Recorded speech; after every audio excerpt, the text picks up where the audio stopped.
Colleagues, we have formed a quorum. Let's call the meeting to order. Before the officials join us, the next meeting will be held in October, right? Because I think members are inclined not to have meetings in September, right?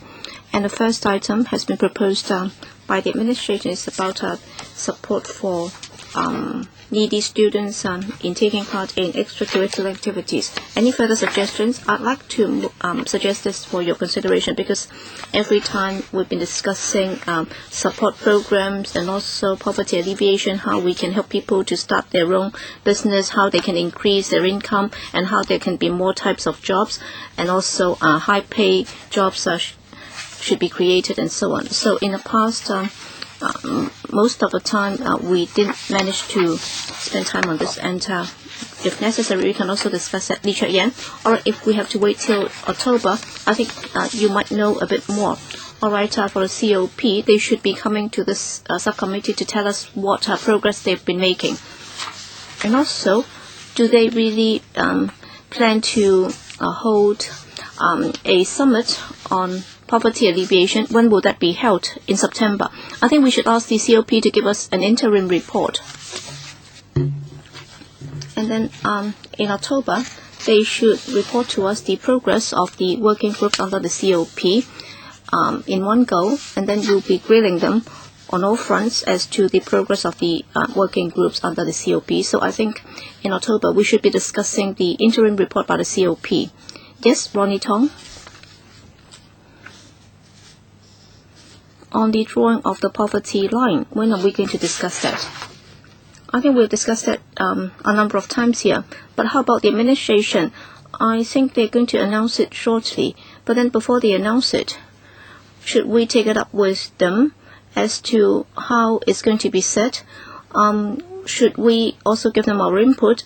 Well, if I remember it correctly, last time we already passed on our reporter to them. We tried to summarize our discussions very hastily, and then if I remember it correctly, when we discussed the issue of the poverty line, the Bureau Director Matthew Chang was here, and I suppose he made an announcement at the meeting that is overwhelming majority of the members of the COP felt that it should be about 50% of the median wage. Well, Chairman, should we also give them our views on this? Because I understand that many NGOs do not accept that. They do not agree that that line should be drawn at that level. Well, I remember it. I remember that we discussed that 3 times, and the report was already published. And actually, we tried to follow closely the discussion of the COP, because originally we intended to do it by the end of this year. But then on the issue of poverty line, I think a couple of weeks ago, we had a report, and it was passed by the HC, so that we can pass it on to the COP. That is to do that before they finalize it. And if you really want to, we can ask Mrs. Carrie Lam, the CS, to come and discuss that with us. But then I think Matthew Chang did spend an hour or so on this with us last time. But then I was just saying that we should be following up on this, because many NGOs do have very strong views about this. Indeed, they've come twice already. But then at the time, a decision has not been taken. But then I heard that they're going to announce it next week. So they've already finalized it. Or if you're referring to the communication before the setting of the poverty line, I think Matthew Chang already did that last time. But then what about before the announcement? All right, we can convene a special meeting so that we can have another discussion before they announce it. But then I don't know yet when they're going to announce it. I heard that they're going to announce it next week. All right, after the announcement, if we feel that is a necessity, then we can immediately call a special meeting to discuss that. Well, I'll be all ears to members' views. I'm not suggesting that we should have a meeting in August, because I'll not be here myself in August. All right, how about in July? Leung Yu Chong? I don't know what the procedures are like. All right. On the contrary, if the administration has already finalized it and made the announcement, then there is little meaning that we convene a special meeting after the announcement. But then if we know that this is their inclination, and if they're here to listen to us one last time, then I of course, would not mind that. So we can immediately call a meeting, and then we will be able to tell him whether or not this direction is right or wrong, and what are the demerits and so on. But then after the announcement is made, then what's the point of discussing it right away? So shall we write to the administration asking them, before the implementation of the package, should you consult us again, or should you talk to us again? Well, I'll rely on my recollection. On that occasion, when Matthew Cheung was here, I think he was mainly talking about two things. I think absolute majority of those being consulted thought that it should be 50% of median wage, and he was very staunch and absolute about this. He was not going to consult us any further. I don't know what's the stance of members here, but then if you finalize it, and if you insist on not talking to us beforehand, all right, last time, even if he made that statement, well, we were still not psychologically prepared for that, because we never treated that as a formal announcement. And if possible, I think we should still express our views as far as possible. So are you saying that we should talk to him before the announcement or after the announcement? I would say that after the announcement is rather pointless. But then, do you still remember what he said last time? Still, he did not formally tell us that. He has not yet formally told us that he would be doing that. I think he was very plain. He said that no further consultation. That's it. That's because that's why we try to rush the reporter to him. It all boils down to the fact that I do not agree that they should just take a decision without listening to us any further. I hope that he will continue to listen to the views before he finalizes that. That's my view. Whatever he said last time, whatever he has done, well, as far as I'm concerned, before he formally makes the announcement, I think we can still give him our views one more time. All right, I'll listen to more views first. Tan Kak Piu. All right, Matthew Cheung will be joining us at the second item of today's discussion. If what you said was right, then however hard we try, we will not be able to make it. All right, Chairman, can you just put this to the Bureau Director personally, because he'll be here in a moment. So let's see what he's going to say. So whether he's going to consult us one more time before the announcement, well, let's listen to him. Let's get it straight from the horse's mouth. All right, even if he says that he's not going to consult further, I think we should set a time, because once the line is drawn, it doesn't mean that for another 2 centuries they're not going to change it anymore. So I think it's about time that we look at when we're going to review it with changes in society. We should review it, and we should change it if necessary. So we should also look at the timetable for review. I think last time Lee Chek-yen and Leung Yu-chung and other members have also said this. Well, the calculation is that it should not be done on the basis of income. It should be looking at the expenditure. But then for the C&S department, they only do it once every 5 years, and they only had one survey results or findings, and therefore he does not rule the possibility that in the future, with more information available, he would review the mechanism for reviewing how the poverty line is set. But then he couldn't be very sure about this, because the C&S department simply does not have the information. All right, if I got it correctly from Mr. Leung, then we can put it to Matthew Cheung in a moment. And then in September, they're going to have a summit, as Mr. Lee just said. So we can ask the CS, Mrs. Carrie Lam, to come and give us a comprehensive account on what is going to happen, and also on the support for students in engaging in extracurricular activities, and how we can increase the public's revenue or income, and how we can increase the number of jobs where the wages are high. So we can ask the chairman of the COP, Mrs. Carrie Lam, to come and give us an account or briefing on the final report or the interim report of the COP. All right, let's invite the administration team to join us. It's about QF qualification framework. Is the Education Bureau. All right, yesterday I told the Education Department colleagues that if QF has already been discussed, my inclination is that we should not be discussing that in detail. We should not be duplicating the work of the panel, and therefore I've asked them to pass it on to the Bureau Director. And therefore on the QF, we should not be discussing the specific issues. We should be discussing the pros and cons of the system. All right, welcome to the Bureau Director.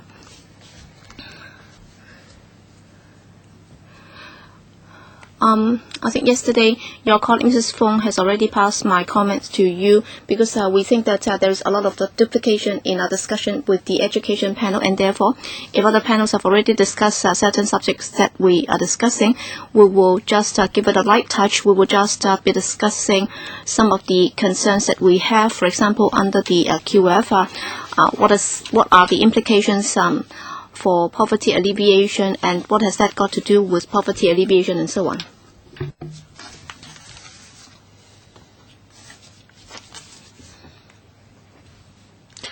Secretary, you can introduce the papers. Thank you, Chairman. The qualifications framework is a very important topic.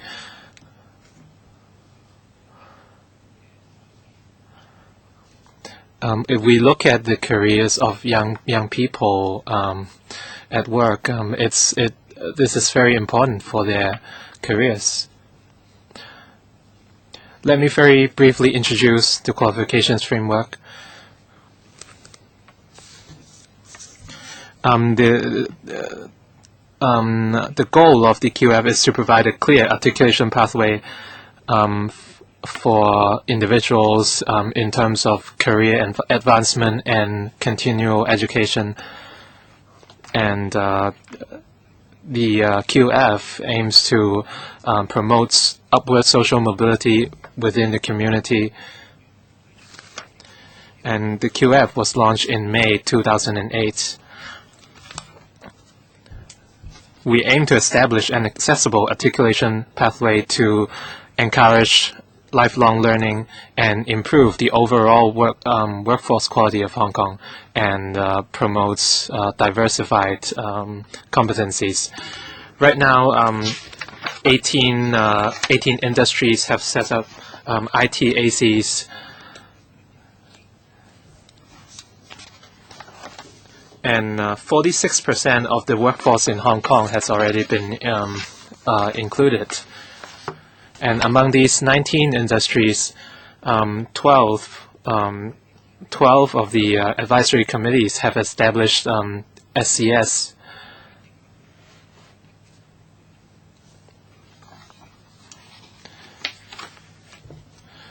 And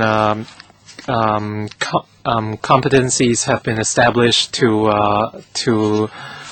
enable industries to gauge the working capabilities of these individuals.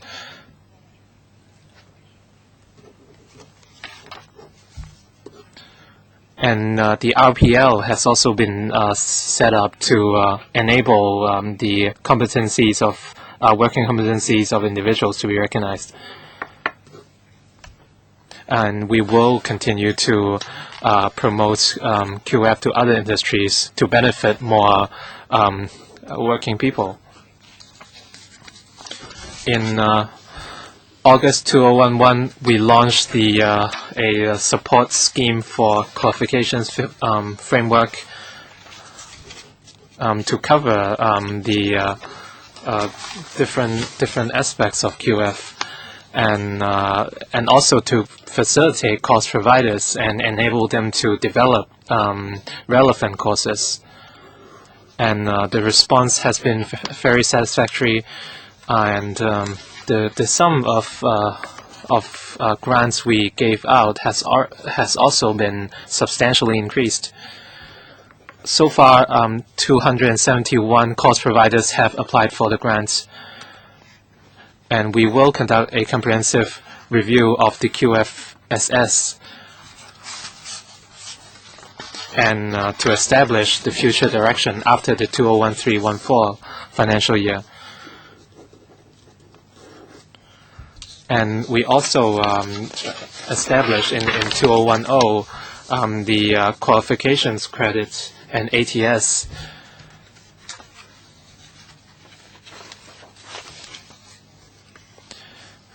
And the titles of under we try to make sure that the titles under QF are consistent, and it also serves to enhance the recognition of the relevant qualifications. And the QF credit system also enhances transparency, and the learners can anticipate how much time and effort they would dedicate for each learning module. And in 2013-14, the government will put in $10 million every year to enhance the support scheme. And we will work closely with the ITACs and promote the new qualifications framework. Coming up, we will develop the credit transfer and accumulation system, and the government will also promote cooperation between the ITACs and the relevant education institutes to provide more training opportunities. And we will also promote the seamless integration of training and vocational opportunities. Mr. Lee Shak-yan, 10 Cap-U, 5 minutes each. Thank you, Chairman. I've always been thinking about the relationship between QF and the labor force. Earlier, a group of construction workers wanted to have their credentials acknowledged.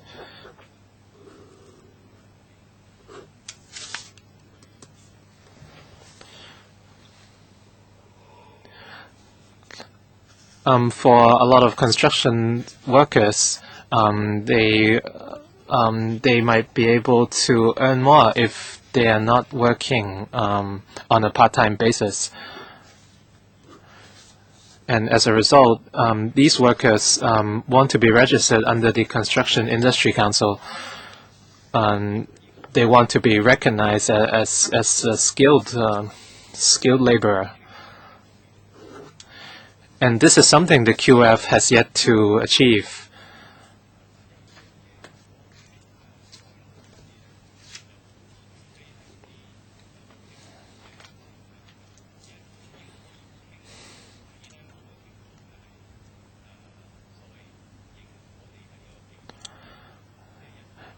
And right now, the laborers are classified as according to different levels, level 1, 2, 3, and so on, under QF.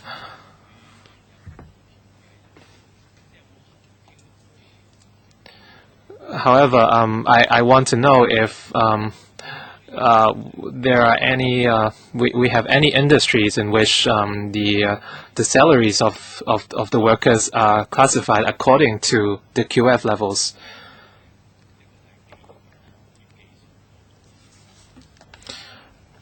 Right now the QF is classified in two categories. One is industry-specific skills, and then another is generic skills. Right now, what's the status of the latest status of the development of these generic skills? Some industries require you to have specific skills only, and some industries also require generic skills such as language or communication skills.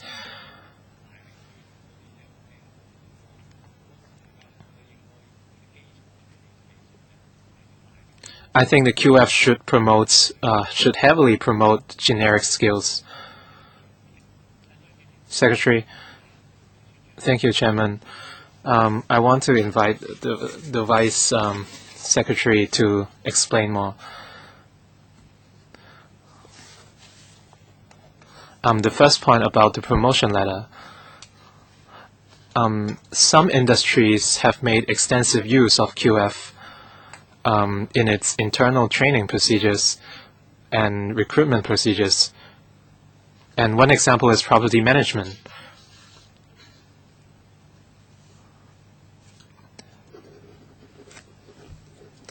Some leading companies have already made use of QF, and they have encouraged workers to make use of RPL to have their skills acknowledged. We hope the employers can make good use of the framework. We see a lot of potential in different industries, and we hope it can be extended to even more industries in the future. The QF Secretariat will explore further possibilities with the construction industry.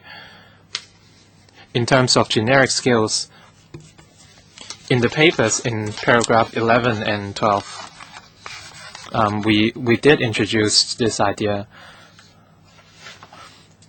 Apart from industry-specific skills, foundation skills such as English, Chinese, numeracy, and information technology are also included.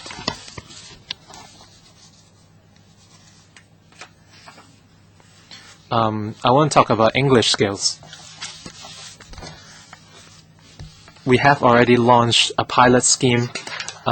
We invited VTC to launch a vocational English enhancement program to facilitate vocational English training. Thank you, Chairman. Thank you. Thank you, Chairman. Right now we are talking about the COP, and the scheme has been in place for 5 years. Have you conducted any studies? For example, the automotive industry.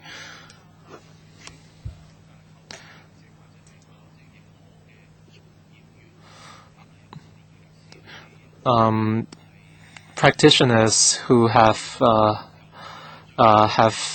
joined experienced QF for 5 years, and did you find out whether the QF actually has helped these practitioners? Last time you gave us some figures, and as the Vice Secretary said, a lot of the QF is only popular among the property management trade, and it doesn't seem to be very popular with other industries. So can you give us a briefing on the situation? And the original grace period is 5 years, and now it would be extended for another year. And how many practitioners are actually taking part in this scheme? Thank you for the question. Right now, we launched RPL in 8 different industries, and we have met Mr. Tang and other members.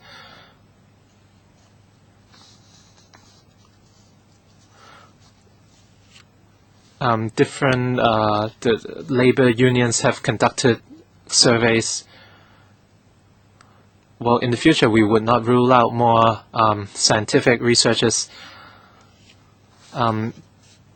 But the fact is, we are already gathering a lot of extensive information through the 19 advisory committees. And we have received very positive feedbacks that the QF has indeed will indeed help to promote different industries and enhance the standards and promotion opportunities.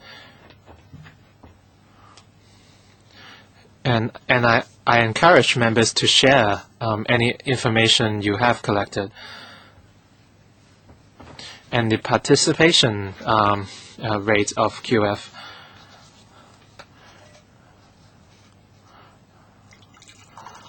Right now, the property management industry is actively taking part in the QF scheme. And we hope through our promotions, we want to promote QF to even more industries. I do not have figures on hand now.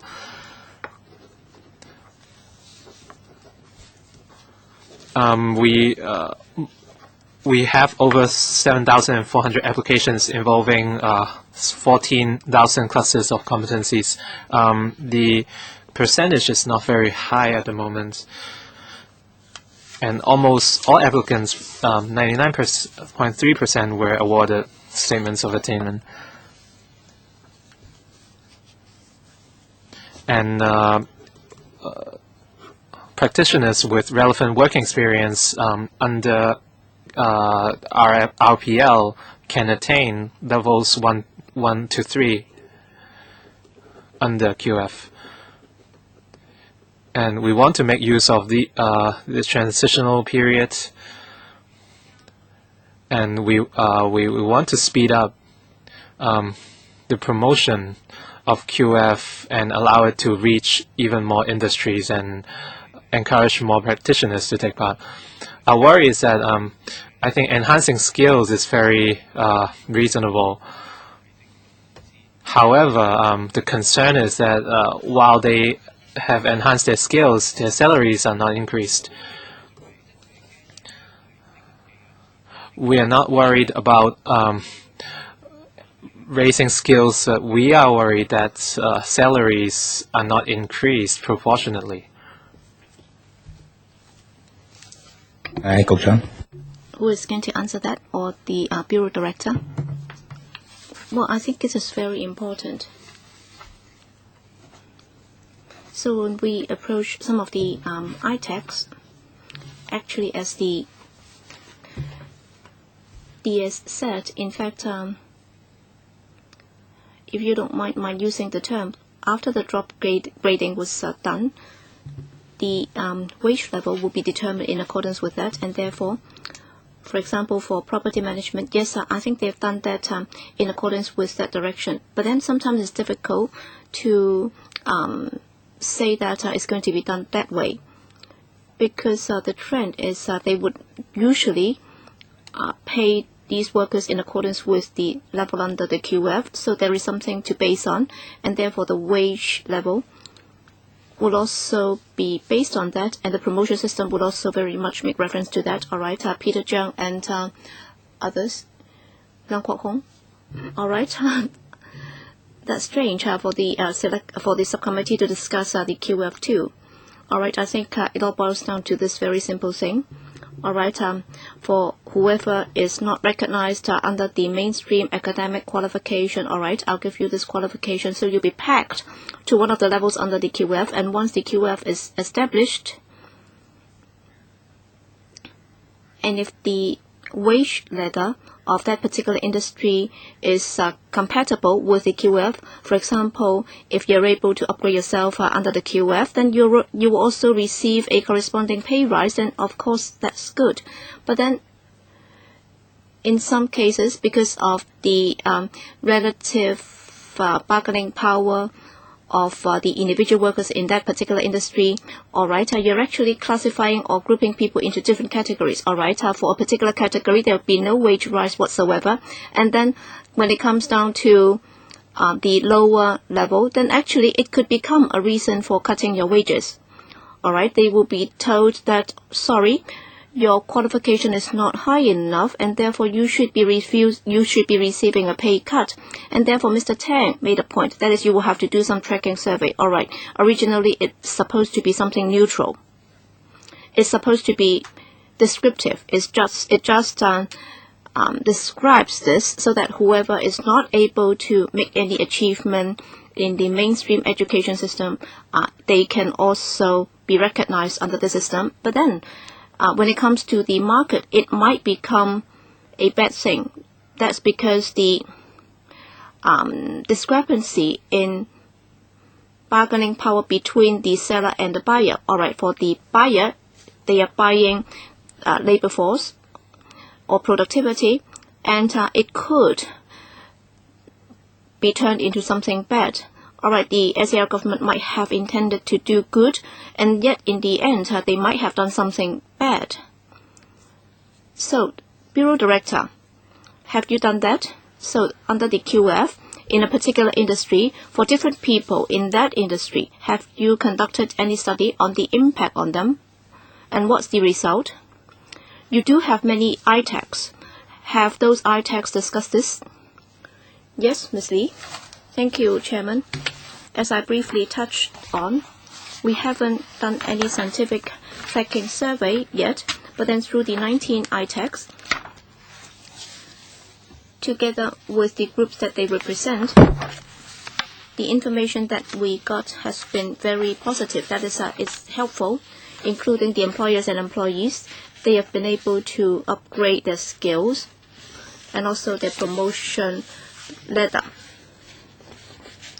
Just now, Mr. Leung referred to further information. We'll talk to the ITACs concerned to see if they've got any information that we can provide to you. But then, are they credible? Because let me cite an example. If you go to, let's say, mid-levels on Hong Kong Island, and if you ask them if if the living environment is very good, then of course they will say that it's good. And if you go to Sham Shui Po and ask somebody living in subdivided flat if the living condition is very poor, and if you ask them whether or not the apartments that they're living in are very expensive, then of course they will say yes. So ITAC members have been appointed by you, and they are leading figures in their respective industries, and therefore, whether it's about the process of establishing the QF, their involvement, and also their say in the process is already very adequate. But then my concern is, listen to it very carefully. All right, the QS is supposed to be something very neutral. But then in the labor market, well, because of the incompatibility between the seller and the buyer, this QF will not enable those who are working under the QF to benefit greatly. In the end, actually, for those at the lower strata of that system, that could become something bad because they could also be suppressed. So they could be excluded or suppressed under that system. Because if you say that half of you are good, then it means that the remaining half of you are actually bad. Well, you say that if you try to regulate, then there would be resistance. Yes, that's very much a fact. Because if you look at the 19 ITACs, if you look at their membership and also their backgrounds, actually they come from different backgrounds. Some of them are from major entities and so on. And also for QF 1, 2, 3, and also in terms of their job type arrangement, there would also be some difference. That's number one. And number two, under the wage system, even within the same industry, there would also be competition. That's why. And if you try to input the wage data and try to ask them to share that with everyone else, then as far as the ITACs are concerned, at the QF, as far as QF is concerned, we still have not reached that stage. And also within the industry, if the members see that there is some distinction or discrepancy in their competency, and after they have established the consensus, if they want to retain talent, then in terms of the wage management and also the promotion system, they would also have to incorporate information about the QF. That's the importance of this system, and that's how it plays its role. But then it's a far cry from what I was saying. We are actually talking at cross purposes, Peter Chung. Well, since this is a subcommittee on poverty, I'm not going to discuss too much about the QF and what it's all about, the merits and demerits, because all we want to do is to have our qualification recognized, and the ultimate objective is to get reasonable pay. But then what we do not know is what's meant by reasonable. So if I go to company A to apply for a particular job, if the pay is $10,000, and if I go to another company and if the pay for another job is $12,000, then of course I know $12,000 is better. But then at least I think we should have a reference wage level, and then on your web page you can do that once a year or twice a year. So you can just collect the data from the industry so that people can make reference to that reference wage. And also, we understand that if you want to articulate and climb through the ladder, you will have to work hard yourself. But then for someone from another place, if they have already got this qualification, and then after they've come to Hong Kong, how do they pack themselves into the system? Which grade should they match themselves with? Or do they have to take another examination before they can do so? Another point is related to the subcommittee on poverty. If they have already accumulated some experience, and if they want to tell people that, well, my experience is equivalent to a particular level under the QF, then what should they do? Do they have to take an exam? Or do they have to take a crash course? But then they might not have the money to do so. So what can we do to help them so that they can enroll into specific courses, so that they can either take the examination or enroll into a particular course? 3 points. Can you answer that? Well, Ms. Lee, I'll answer the latter one first. With regard to RPL, we have a mechanism already. That is, out of the 8 ITECs or industries, if they want to promote this, there is a transitional period. They do not have to take any examination, and based on their past qualification or experience, they can be mapped into QF 1, 2, 3. And then when they ask for recognition under our support scheme, we do offer them some support. And if they manage to get this recognition, then the relevant costs will be reimbursed to them in 2 stages, so that could become an incentive for them to apply for this RPL. And if they need to pursue further studies, and of course, at present, the LWB also have this continuous education fund, and they can pursue studies under that. And if anything has to do with the employee retraining board, they can also enroll into those courses. Finally, for non-local qualification and about their accreditation. Well, actually, we have the Council of Accreditation right now, and there is a system under which for non-local qualification, whether or not they can be equated or mapped into the local qualification system, they can do so. And of course, if it's academic accreditation, then internationally we have already got a very sizable and a very recognized system. And of course, for certain professions, it's about professional qualification, and it might involve professional bodies. And for individual professions and industries, there might be some variation, and you can also make reference to the information provided. And also for promotion and also wage level and so on, as the Bureau Director just said, well, under the present QF is to provide an articulation ladder so that the employees will know where they stand, and then there is a clear pathway so that if they want to pursue further studies, there is a clear pathway for them to take. And for different industries, the skills will also be set out very clearly. At present, there is no mechanism for them to be pegged to wages, because after all, we are talking about a qualification framework. But then what is encouraging is that there are some industries, as I said, property management is one of them, and they've already used QF in their human resource management, and that's been integrated into their mechanism. In other words, for recruitment, training, and promotion, that will also be pegged to QF 1, 2, 3, or even higher, so that can be mapped into that mechanism. And therefore, it depends on the practice of the individual enterprise. In the long run, we do encourage more enterprises to make use of the QF to do human resource management. Just one follow-up. Yes, of course, I have a rough idea as to how it's being done now. But then what I'd like to know is, under the QF, would you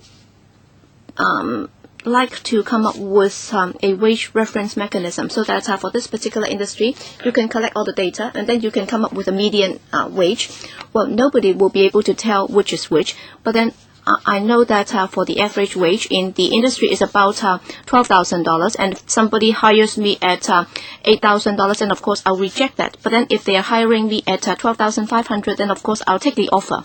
Well, what we are trying to do is to provide a qualification framework. That's the premise. And if you use qualifications as a background and use that as a reference of wages, and if you look at the experience of some of the major enterprises, it varies. Well, even if you're a doctoral graduate, it can be the range can be from $8,000 to $80,000. So it might not be a very good system for wage management, and therefore we will have to leave it to the employees and also to the enterprises to deal with that. What's important is that in the course of their consideration, they will know what the standards are. Kin-kee Paul. Thank you, Chairman.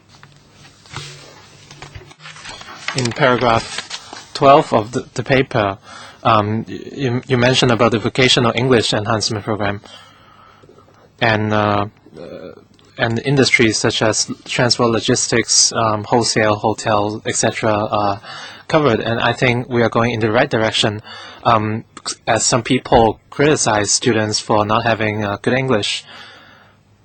So I'm very supportive of this idea. However, do we have any statistics? How many people have actually enrolled in these courses? Do they find these courses useful? What are the results? And you mentioned that Scholar has approved the use of the Language Fund to continue providing these English programs. Can you talk about how this money would be used, how many more industries would benefit, etc.? On the English enhancement program, we want to match the needs of specific industries. Let me talk about this very quickly. Right now, we talk with relevant professionals in the industries to understand the English vocabulary needed by students. We have conducted surveys, and the number of students enrolled have shown that the response has been very good.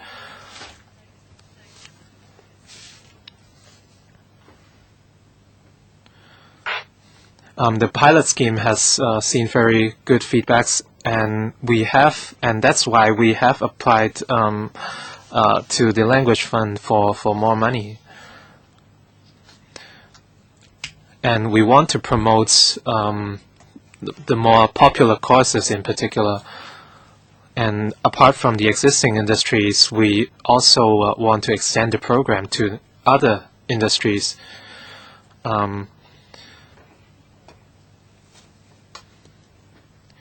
Through the seed money of the Language Fund, we hope to promote vocational English to more industries.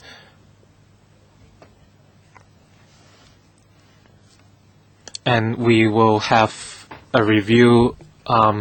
We will conduct reviews for each industry with the teachers and students to see if we will continue the program. Mr. Kwok-wai-keung. I think it's a bit odd to talk about QF in a COP meeting. And the government has not answered our questions. We are concerned after receiving the vocational training, will the salaries be adjusted? And the Secretary said we don't care and we do not know whether the salaries will be improved after gaining the qualifications. I think the Secretary has to think about how to improve the appeal of the scheme. Right now, a lot of workers would not actively take part in the training because they find it useless, and they also have to invest money, and they are reluctant to take part.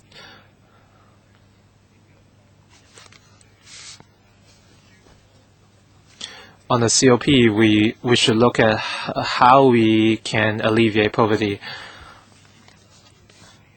And till May 2013, according to the paper, we have more than 14,000 people who have received QF levels 1 to 4. The question is, did all of them apply for the $3,000 grants? Did all of them apply for the grants? and how many of them received a full grant, a full 100% grant, or if some people only receive 70%. And 0.7% of the people did not pass the test. And is it because of money? And this is something we want to know. Thank you, Chairman. Secretary. Thank you, Mr. Kwok's question. Let's look at the big picture for the relationship between poverty and QF. One of the goals of QF is to promote upward social mobility. And we want to give practitioners a ladder to advance their careers. And by receiving appropriate training and qualifications, these workers can gain upward mobility in the future. And this is the concept of QF. It might not be pegged against salary on a very specific level. However, this is a tool for them. We have worked on a number of areas in terms of QF. One is working with different training bodies, and we want to keep up with the times, and we want the workers to be updated and make sure that they won't be phased out because of advancements in the community. We want to enable them to continue to learn specific skills in their respective industries. In terms of the appeal of QF, for the current QF-SS program, we will conduct a comprehensive review later this year on the future developments of QF. And we will look at whether our support services for QF are adequate and see which areas need further improvements. If any members have comments, you're welcome to let us know. In other words, we aim to improve the appeal of QF with different incentives. In terms of figures, on the RPL,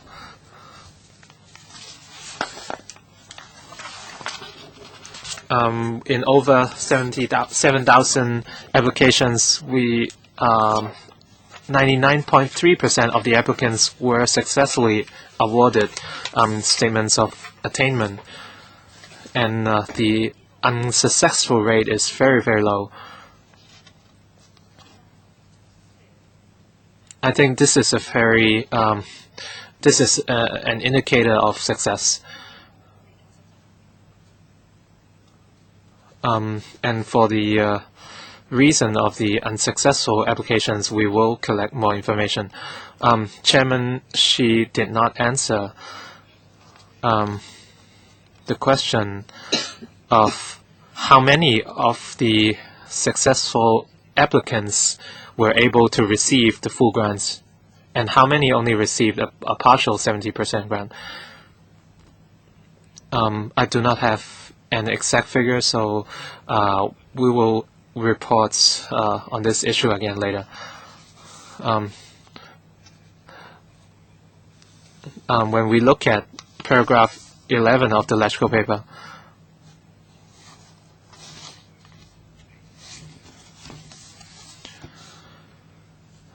right now the government does not have specific statistics on how much benefit the QF has brought to society.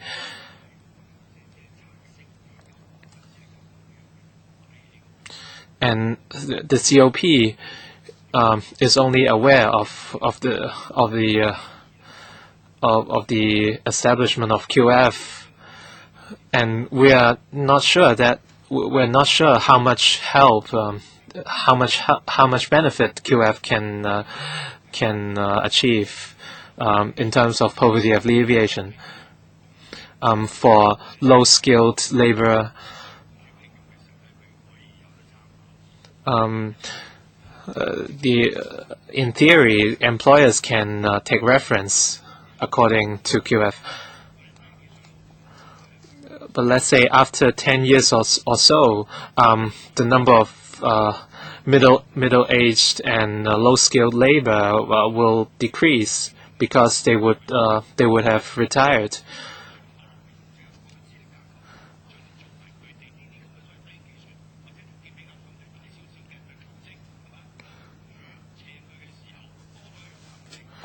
I think the QF is useless in terms of poverty alleviation, and you have come up with all these different qualifications, but in fact they wouldn't be looked at by employers. And you mentioned a lot of industries, automotive, catering, etc. I think these industries do not need QF. If it depends on work trial in most of the cases. If you, for example, take hairdressing as an example, employers will see whether you know how to perform hairdressing. They wouldn't look at your qualifications. They will invite you for a work trial, and they will find out whether you are capable for the job. So I think QF cannot help employment, let alone poverty alleviation. So, well, I think we can talk about this all day long, but this won't be. We won't be making any progress. I have been a boss myself in the past. I would have invited prospective employees to attend work trials instead of looking at their qualifications. I think our concern is to help middle-aged and more elderly laborers to gain employment, and we want to help them get a job and be self-reliant. I think this is the real idea of poverty alleviation. I think our discussions now are pretty meaningless. Secretary.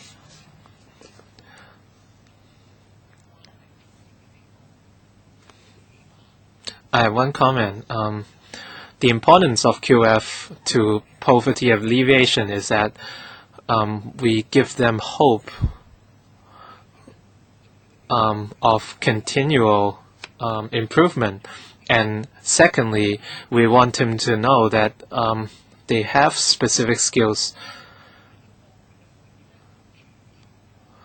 And the concept of QF credit can help them change industries, or they can change to different job types. In the past, their skills wouldn't be acknowledged, but now with the QF credit system, their skill set would be acknowledged. This is very important. It's very important to give everyone a chance of continual education. I think we need to look at the overall environment. If the employers don't hire them, if they don't want to hire 50 years old, this is all in vain. I think we have to make things more specific.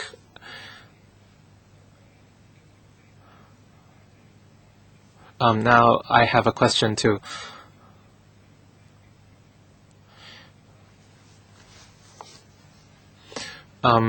Since this is a topic discussed under COP, it must be able to help alleviate poverty.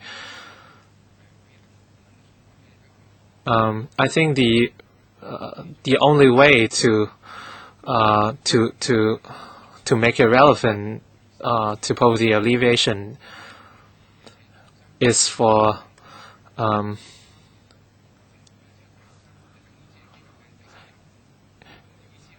is the only way to make it relevant is for the government to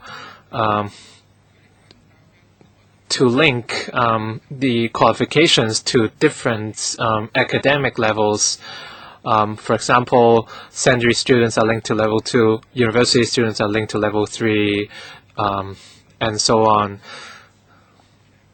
And if this is the way to go, we have our discussions will be significant. Otherwise, it's rather useless. In the future, when QF is implemented,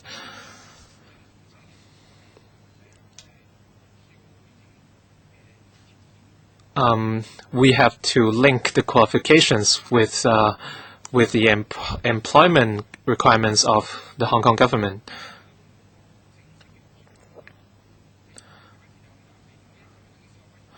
Secondly, can we link the qualifications to academic levels?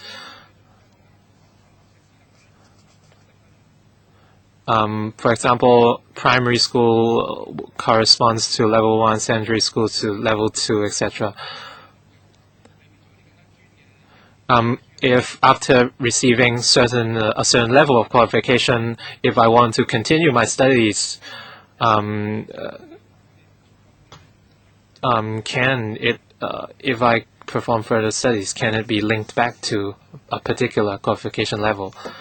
Let me respond to the first question.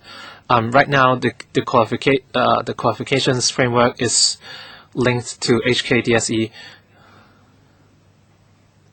In terms of employment, would you link the qualifications? Yes, when you look at the HKDSE requirement, the government does employ people with HKDSE qualifications.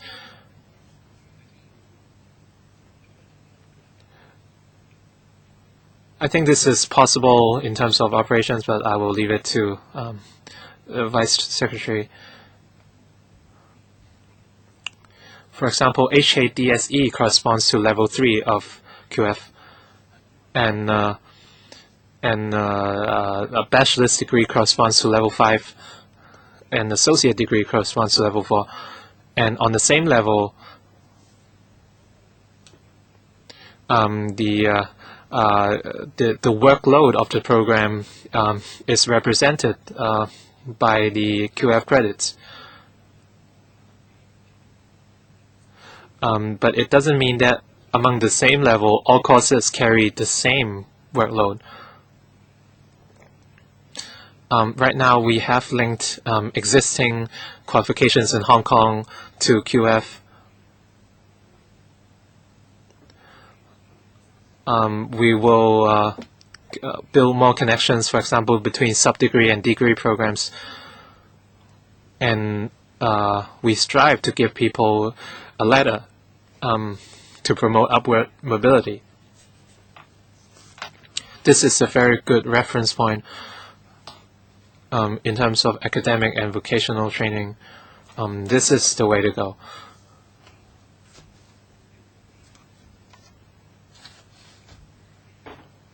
If we look at some job ads now, some of the job descriptions are already linked to QF levels, and we hope to promote QF gradually, and we want to make QF clear in terms of employment.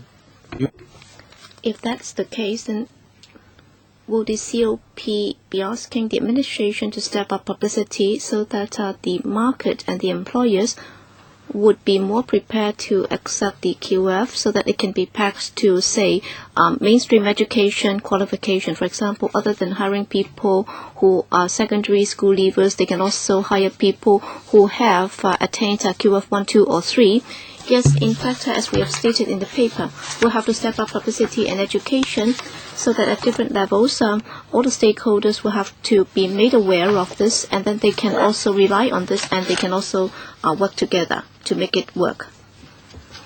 Yes, Kwok Kar Kang, I think the Bureau Director and the DS have not tuned to the right channel. All right. As far as the individuals are concerned, of course, QF is a good thing because everybody will have a chance to move up the ladder.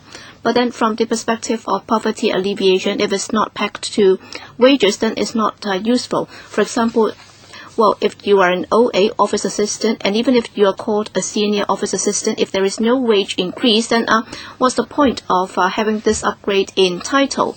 And also, we just collected the data and the information. We've also received a number of cases, that is for new arrivals from the mainland. All right, on the mainland, they were professionals, but then after they've come to Hong Kong, their qualifications are not recognized. And well, on the mainland, they might be a middle-class person, but then after they've come to Hong Kong, they are no longer a professional because they are unskilled.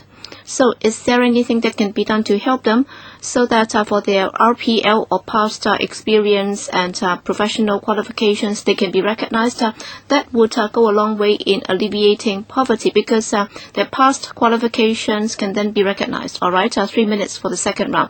Ms. Lee, well, for professional qualification recognition, it depends on the professional bodies. For example, in Hong Kong, our professionals are recognized worldwide, or whether or not such qualifications are recognized, there is this conversion mechanism and recognition mechanism. For example, for academic qualification, we can rely on the Hong Kong Council of Accreditation. And we also have to look at the local circumstances. For example, for doctors elsewhere, can they be recognized in Hong Kong? All right, you just focus on the word professional.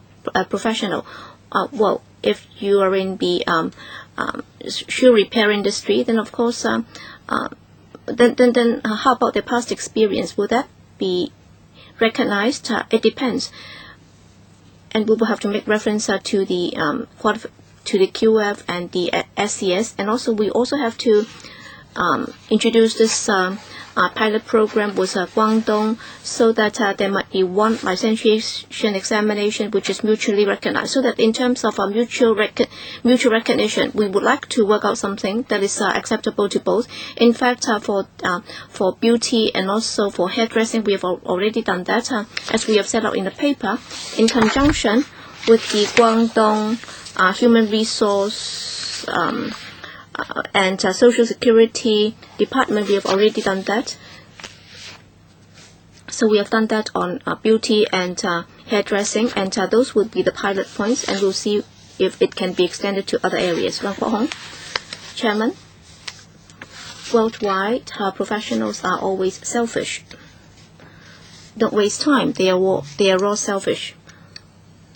For professionals, other than being very skilled in their own profession, I don't think many of them are magnanimous enough to be prepared to accept others. As you can see from the dispute between the Western medical practitioners and the traditional Chinese medical practitioners, I think it's like functional constituency elections, because we have many professionals standing in the election of the FC elections. So it's a waste of time to ask the professionals to be inclusive. In a particular industry, for people who have worked for a long time, their experience, whether it can be turned into something that can help them find jobs, and whether or not it can be translated into a market value. I think it all boils down to that. Well, I'm of the view that the framework that you're introducing is not going to help them, because if you try to introduce one more factor, that would become one hurdle. So unless employment relations or labor relations improve, so for those who do not have the qualifications, they'll be like rubbish, and they'll be swept under the carpet. So if you do not really do something about it, then it's not going to work. It's like Raymond Wong just said. Well, for those who are not skilled, then this is not going to help them.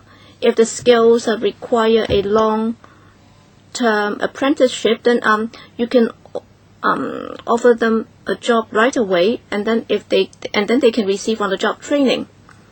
So if it takes a week for you to train up somebody, then what's the point of having this QF? So if you really want to lift people out of poverty, then you should be focusing on those low-wage earners through this QF. How are they able to increase their wages so that they would not be rendered jobless as a result of the introduction of the QF? So we should not have discussed it in this subcommittee. We should have discussed that on another occasion. So, Chairman, why don't you just adjourn the meeting so we can all have a cup of tea? Because I think he is not really in the picture.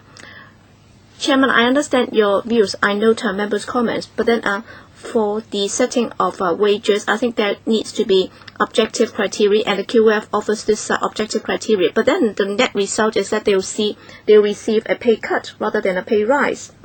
You're not helping them at all. Any other members? Well, if we really want to apply this to poverty alleviation, then we will have to look at it from recognition of past experience, wages, and so on. They will have to be pegged. And even if the market has not done that, then the administration must take the lead. And then people will find it useful and they will be willing to take part. All right, thank you. Thank you, Bureau Director. Let's move on. New arrivals and single-parent families. 請啲官員入嚟。 Let's invite the administration team to join us.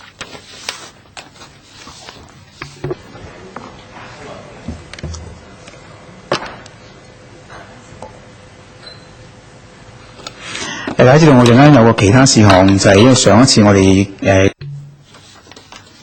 Well, last time when we discussed the issue of education, there were many issues, and the administration has already given us a reply, and some new information has been provided. So I'll be asking the Education Bureau officials to give us a consolidated reply. It will take about 15 minutes. All right, this is a paper on support for new arrivals and single-parent families. Bureau Director, we've all received your paper, so can you highlight the salient points for us? So can you walk us through that? And also, before you arrive, Bureau Director, some members were asking about the poverty line. As you might recall, last month when we discussed that, and you said that most members of the COP agree that it should be set at 50% of the median wage, and there would be no further consultation.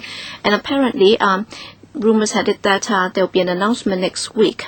But then members wonder if you would be talking to us again before or after the announcement on the setting of the poverty line. Is that possible?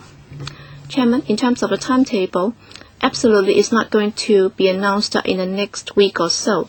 Absolutely not. That's not going to happen. And also, before the end of the year, the task group will be setting that line, and announcement will be made accordingly. So the idea or the notion that we're going to announce it shortly is not true, because the CNS department and also the government economist is also conducting an analysis on the profile of the population, and if we adopt the 50% of a median wage level, then there are a number of other implications, and we will have to look into that. All right, some COP members have also learned that in around September, the government is going to organize a summit on poverty alleviation policy. And after the summit, can we set a meeting so that the entire meeting can have a discussion with the chairman of the COP and yourself, so that we can exchange views. It can be treated as an interim report by the COP. So can we arrange for that? So a meeting in September after the summit. Well, can you walk us through the paper? Well, in March we had an initial discussion, but then because of the shortage of time, Chairman, you suggested that we should have a more in-depth discussion. That's why we have come back again this time. All right, for new arrivals and single-parent families, we provide diversified services, and the purpose is to ensure that the new arrivals should integrate into community as soon as possible. As for single-parent families, they should become self-reliant. And actually, there are a number of departments representatives here, and through different perspectives, we try to offer support to them. But on welfare, I'm sure you're all very familiar. We have the Integrated Family Service Center. We also have 2 integrated service centers. And other than local residents, many new arrivals, single parents can also find services there. We also provide support to those who have to cross the boundary, and also because of the difference in their location, we have also provided support to the ISSHK, that is International Social Service Hong Kong branch, so that cross-boundary and inter-country casework service can be provided, so that for single-parent families, they'll be able to find jobs. And also the Labour Department is also providing a series of measures to help them. For example, information in simplified characters, and also there are some single-parent families in particular. Many of them are actually finding part-time jobs because they also have to take care of their children, and also the SWD would also help those who are on CSSA. For example, for children between 12 and 14, these single parents would also be assisted so that they can rejoin the labour market. Another subject that members might be concerned about is childcare support and after-school support. We attach a lot of importance to that, and as you are aware, for new arrivals and also single parents, we would like them to rejoin the labour market, and that would become even more important. That's why we do have a series of support network. For example, for kindergartens, we have childcare services, and also there is a series of measures. We have also introduced the pilot neighbourhood support childcare project at the community level, at the district level. We would like to provide more targeted services to these needy families.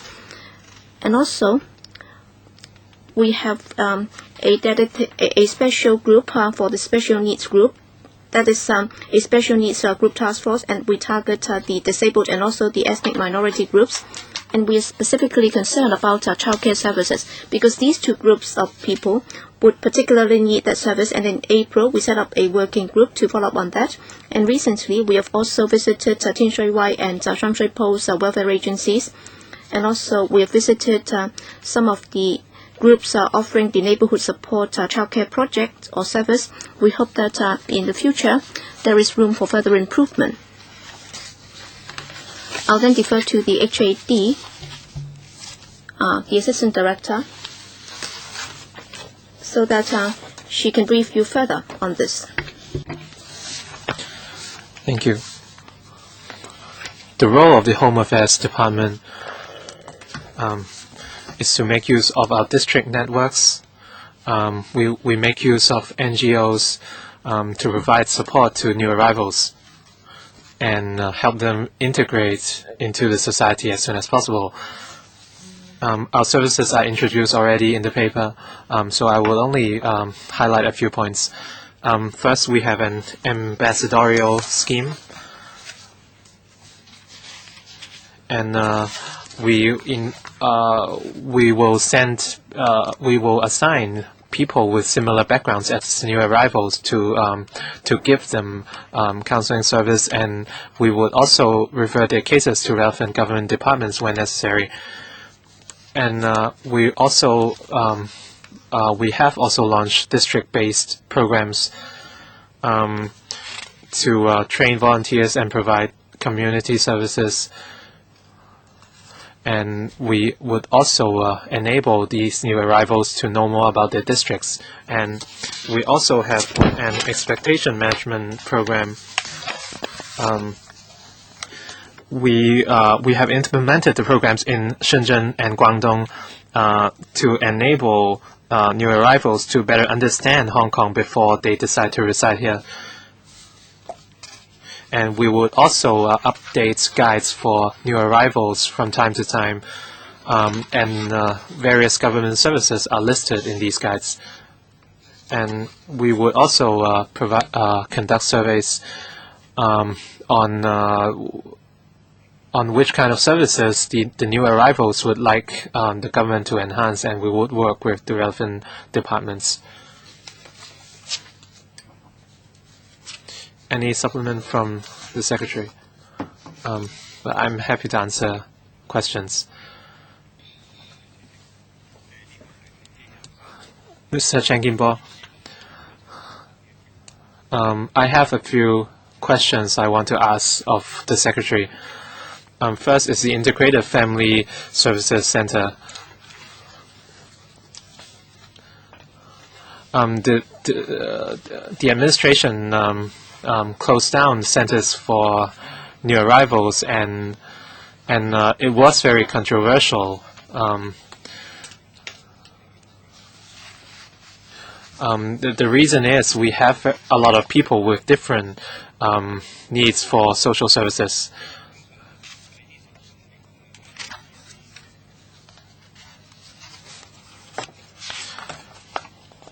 After so many years, I think a lot of people won't find these integrated services useful. You talked about the expectation management programs, the New Dawn project, etc. I think the integrated family services centers lack very specific measures for new arrivals. When will the government review this policy, which we think is very, very wrong? Can you tailor more centers specifically for new arrivals? As you know, their backgrounds are very different from permanent residents of Hong Kong. If you put these people together, our view is that this is very unwise. And on the New Dawn project,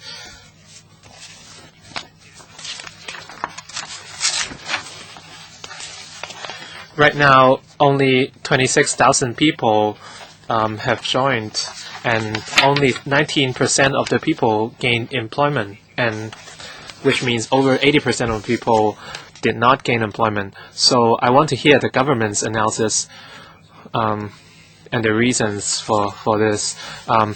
Despite offering child care services, you cannot expect these services to replace parents.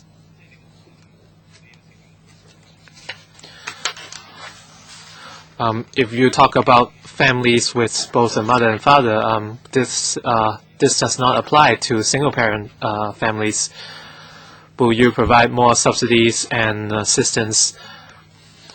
If you force these single parents to work, you might be putting even more burden on these families. I'm not sure what the government has done to help these families. And lastly, housing arrangement. We have a lot of tragedies in single-parent families. A lot of them are either divorced, abandoned. Right now, a lot of them are living in subdivided flats, and it's very, very difficult for them to move into proper housing. When will the government review this scheme? When will a lot of cases the kid is from Hong Kong, and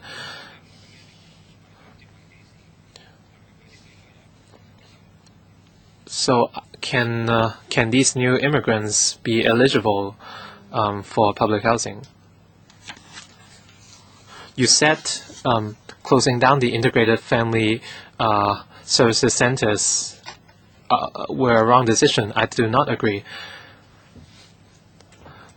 These integrated service centers have been operating for a long time, and it has proved that they are very effective.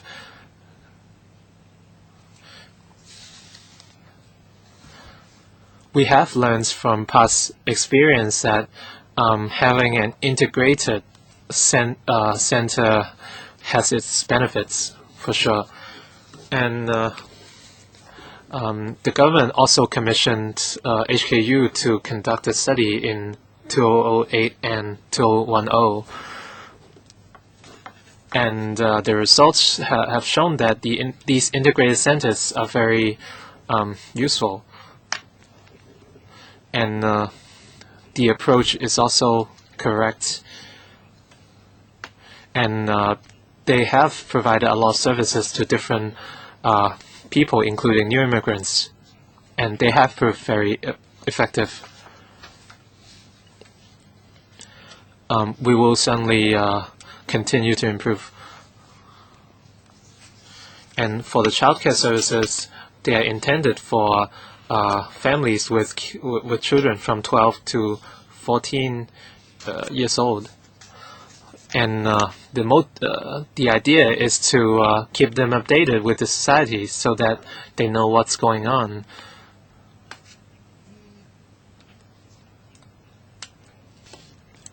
And we will continue to look at childcare services, and that's why we have established a workforce specifically to look at childcare services in areas like Tinshui and Shenshui-po. We will visit these districts and talk with different NGOs and child carers. We will have dialogues with them to understand the roots of the problems so that we can further improve these childcare services. On the housing issue, we will talk. I will leave it to Mr. Lee, the Chief Housing Manager of the Housing Department. On housing for single parent families, we have policies in place to help them secure housing.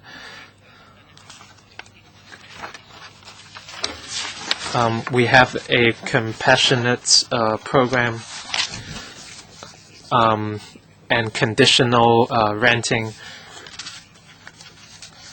And this compassionate rehousing scheme will enable these new arrivals to enter public housing estates sooner. And this scheme also covered other individuals, like child under custody.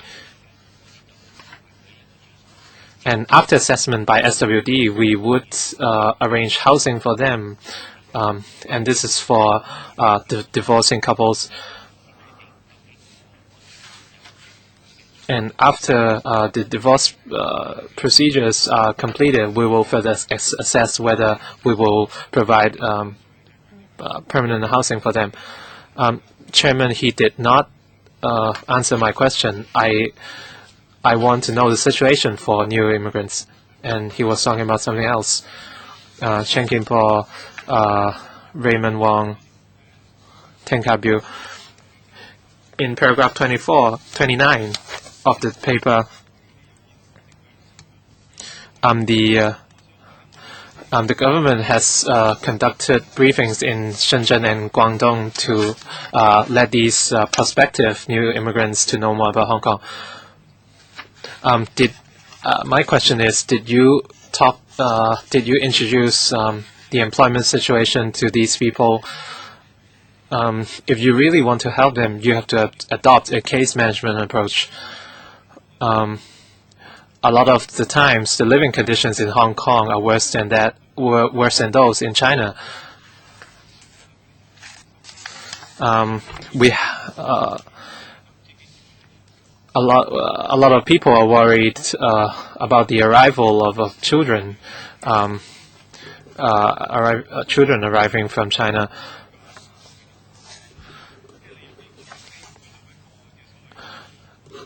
Would you establish a database in order to handle the children's situation better? And I think the neighborhood scheme is very helpful. If you implement this in all 18 districts,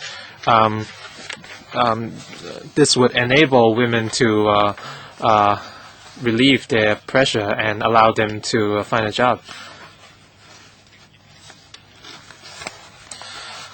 A lot of the times, we are only talking about pilot schemes. The question is, would you make them permanent if they are effective? Would you put in more resources into these schemes? For example, would you consider paying families to families who take part in the neighborhood support projects? Thank you. For the first part, I want to invite Ms. Fu to talk about it, and I will talk about the second part. Thank you, Chairman. On collecting statistics, we have two channels in principle. First is the population census conducted by the Census Department. There is a special report on new arrivals. We have around 170,000 persons who have resided in Hong Kong for less than 7 years. And they have updates on the needs of these people, and they have also taken it into consideration in establishing policies. And the Home Affairs Department has also conducted surveys on new arrivals from the mainland who are arriving in Hong Kong for the first time. And the survey covered their service needs and challenges they face in Hong Kong. And in recent figures from 2012, the biggest challenges they face are from work and housing.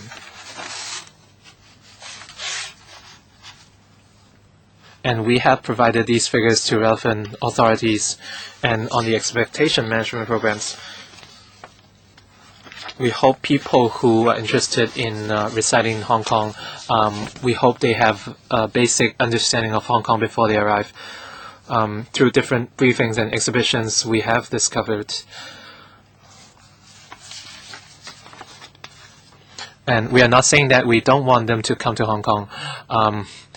We just want them to have an understanding of Hong Kong before they come. And we don't have figures of people who have decided not to come to Hong Kong after attending our talks.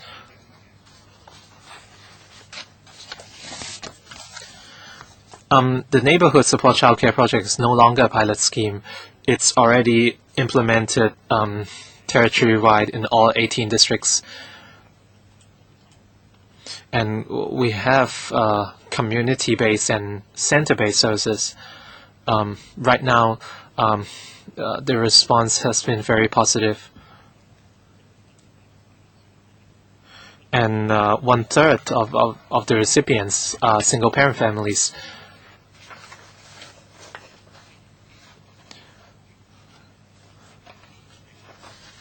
And we have supplementary support services through NGOs, and we have this a platform in place for improvements in the future. Thank you, Chairman. Well, it's easy to integrate the two topics. Well, for the Population Policy 2004, for new arrivals with financial difficulty, they will not be eligible for CSSA. All right, for the ordinary arrivals, it's okay. But then what if they are divorced or widowed and so on? So they will have to be self-reliant, and that's really very upsetting. Just yesterday, I received a complaint from a mother and child living in a subdivided flat in Tsuen Wan. They are actually having difficulty affording the monthly rental. But then it's an issue about feeding them and so on. Do you have any new solutions? Yes, you said that there's always this discretionary power. But then, according to our understanding, if this new arrival mother has a part-time job, then you would be exercising this discretion. That would be the starting point. But if they do not have any part-time job because they have to take care of their young age children, then what happens? And also for public housing tenant, well, for the husband who's the principal tenant, but then for some reason they might have passed away because of accident or illness, and they might have tried to transfer the tenancy to their wife, but then their wife might have applied for some assistance, but then because of the transfer of the principal tenancy, they might not meet the residence rule, and there have been some complaints saying that instead of, can you allow them to apply for rent assistance for a year or two so as to ease the burden? I'll defer to Mr. Lee from the Housing Department to respond to that. For single parents, if you are new arrivals, whether you are single parent or otherwise, if you have a desire to find jobs so that you can become self-reliant, so long as you can work up to a particular number of hours, then we are prepared to grant you CSSA by exercising that discretionary power. In majority of those cases, approval would be given. But what if they do not have any jobs? Well, as you know, for CSSA, it's funded by taxpayers' money. It's from the public purse, and therefore there must be some consistency in the application of policy. That's why we have to have some hurdles. And therefore, under the circumstances, what can they do? Well, they might not be eligible for CSSA, but then they will still be eligible for services. There is no discrimination whatsoever. They can also go to the food banks, because there is no distinction between those getting assistance from the food bank. But then for CSSA, indeed, there will be difficulties, because the existing policy is, if we grant that to everybody, then there is no policy at all, because it becomes indiscriminatory. And therefore, there are some constraints under the policy. But then in many cases, if they have genuine difficulty, after our social workers have checked the cases, we'll try to find ways to help them. Do you know how serious the problem is? Do you know how many new arrival single parent moms, how many of them have been eligible for that with discretion? Because the worse off they are, things could only get worse. And if they're not eligible for CSSA, they might be ill themselves, or their children might be too small. As for the food bank, it can only offer a short-term assistance for 8 weeks. How are they going to sustain themselves in the longer term? But as I've said, for people who have been here in Hong Kong for less than 7 years, and under certain circumstances we can help them, I do not have the breakdowns here, but then all I can say is, if we're talking about a single parent individual who has difficulty, and if they approach our social worker for help, we will look at the circumstances of the case. So, Bureau Director, is that a serious problem? All right, if I allow these single parents to be on CSSA, that would become quite a heavy burden on the taxpayers' money. Is that the case? If not, then why can't you just offer this to them on humanitarian grounds? I can give you the figures. But in the past, up to end of March 2013, for people who have been here for less than 7 years, for CSSA recipients, and for single-parent households, well, on special circumstances, the social workers will be checking them, and after screening, in special cases, some 4,828 or 4,852 cases have been granted approval. It's not a small figure. Then how many cases are there if you approve them all? I don't have the concrete figure. It depends on how many of them are from single-parent families, but then the number is not small, as you can see from the paper, in the earlier part of the paper. Para 4. Well, they will have to be new arrivals and single-parent families. We do not have a breakdown, but then there are some 4,000 cases. Raymond Wong. Thank you, Chairman. Before I talk about this subject, I'd like to digress a little bit. All right, you've been the Bureau Director for the 2nd term now. And anything that has to do with labor and welfare, and if there is anything that has not been done properly, you will have to be responsible for that. Instead of just reading out things to us and rehearsing everything one stop, and for anything warranting special attention, we'll do it as a special case. But then for people who are widowed, orphans, weak and frail, and given the fact that the administration is sitting on its huge reserves, you should have been able to do a lot to help them. But then you've been following the system all the time. All right, you've been the Bureau Director for 5 years, and this is already the 6th year that you've been in your job. Well, initially we did have some expectation on you, because after all, you're a technocrat.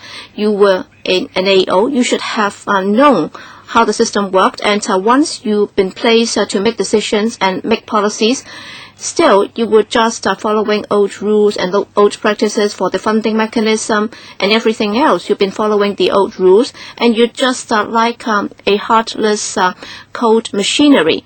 We must condemn you for that. And given the disparity between the rich and the poor, and there are also new arrivals experiencing so much difficulty, and can you say that Matthew Cheung is not responsible for that? Every time when you come here, you just put up this face. You have been very complacent. You've been very arrogant because you think that you're doing your job already. All right, we are taking this as a special case, and actually, and we're doing whatever we can already. All right, we all know what you said just now.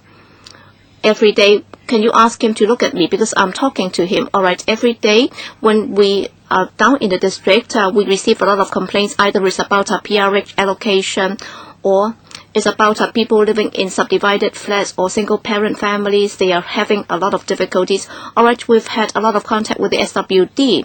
So I'm asking you a very simple question. All right, for single-parent families, other than what Dr. Kwakaki just asked, all right, they are able to stay in Hong Kong permanently, but then they are not eligible for CSSA because they have not met the 7-year rule. And there is also one category. The children are lawful residents in Hong Kong, and they're actually taking care of their children on a 2-way permit. Initially, they should have been eligible for 1-way permit, but then because they have been divorced or their husbands might have died, you do not have the breakdown. But then in practice, we do have such people. So they are not eligible for PRH, and we have actually helped them, and their children are already over 18 years old. So, all right, they've been doing so for 10 odd years. All right, their children are eligible for PRH, and we help them to do that. But then by the time when they're relocated to the flat, the housing department will tell them that you will have to meet certain rules, and you are not eligible to stay in this flat because your son has applied for that. But then you, as a non-permanent resident, and you're not on a 1-way permit here, and you're not supposed to stay here permanently, and you're here only on a 2-way permit, and therefore you will not be eligible to stay in this PRH flat. Are you aware of that? And then of course they will have to stay there because they have to take care of their children. So it shows that the system is callous. It's not able to take care of those in need. So have you helped them?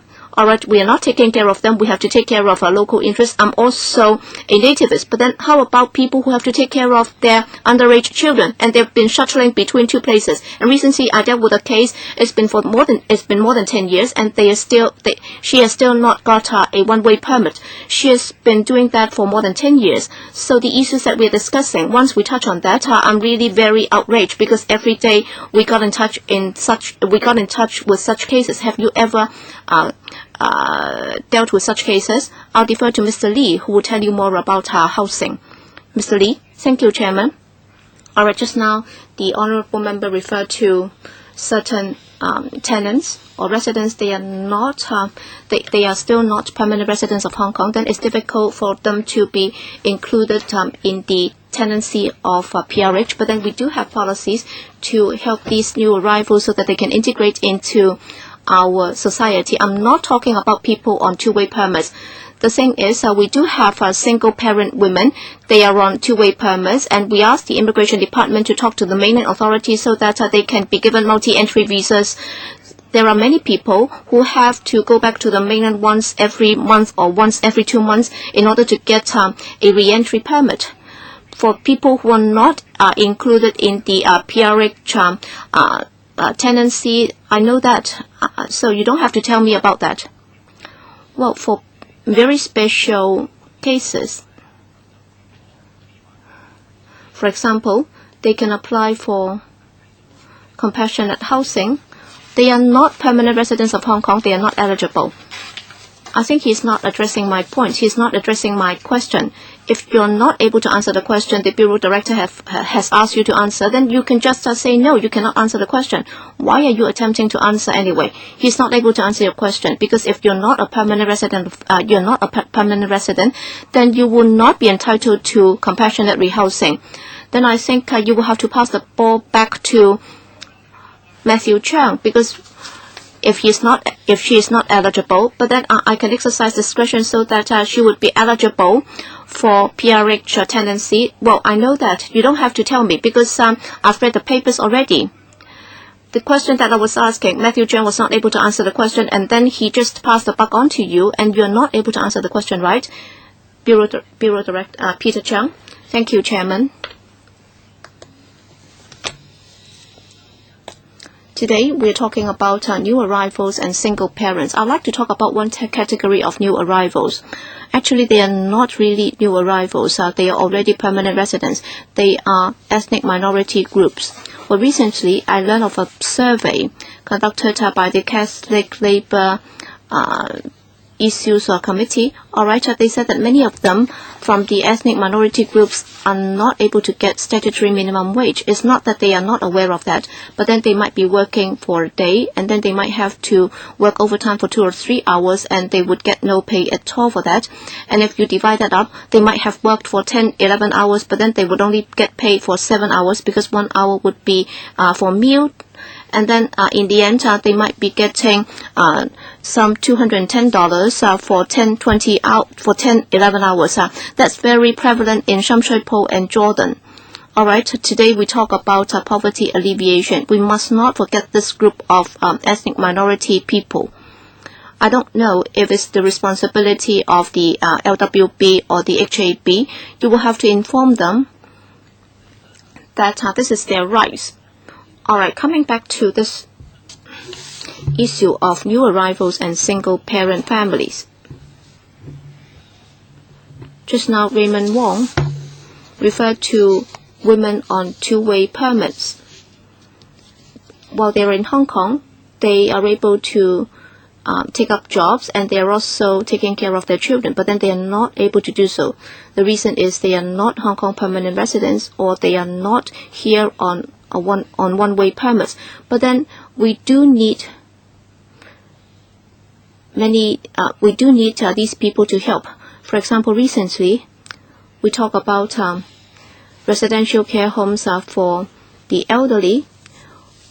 We have a shortage of labor for carers posts in these residential care homes. So for those jobs, instead of having 8-hour shifts, should that be turned into 4-hour shifts, 5-hour shifts, whatever? Well, that could be further discussed. But then if we can grant some exemption to these two-way permit holders, if we know that they are here to take care of their children and they can actually spare some time to take up part-time jobs, can we grant them some exemptions so that they can take up these jobs? Because not only will we be able to help these people so that they would not have to rely on any government assistance, including the short-term assistance. And on the other hand, they would also be helping us in terms of taking up jobs where there is a shortage of labor. First, I have a question for Peter Cheung. Can you provide more information on the situation in Sham Shui Po? This is something we are very concerned. Sure, I will ask the organization to provide more information. We will perform inspections in that area because this is something I'm very concerned about.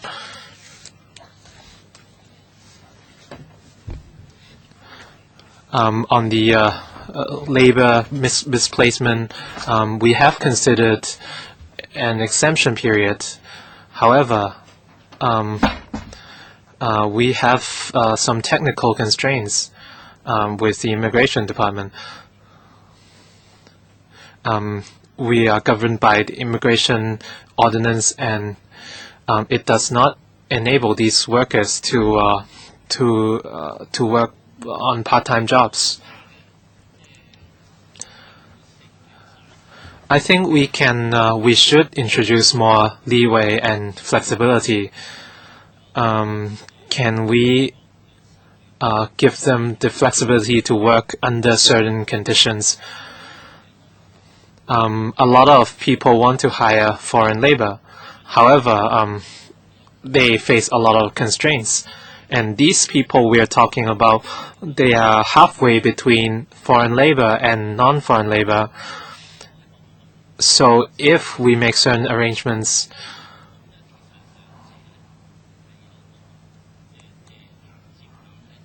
I think there is some leeway. we can provide some leeway for these individuals. After all, they have children in Hong Kong. If we talk about ordinances alone, and I agree with the Secretary, but this is something we should explore. We will explore this with the security authorities. Chen Yunhan.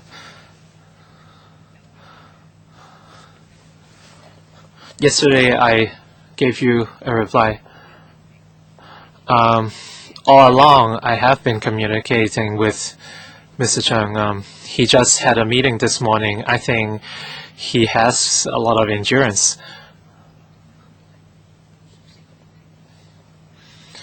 I think you have been following up on our questions, and you are very familiar with the topic.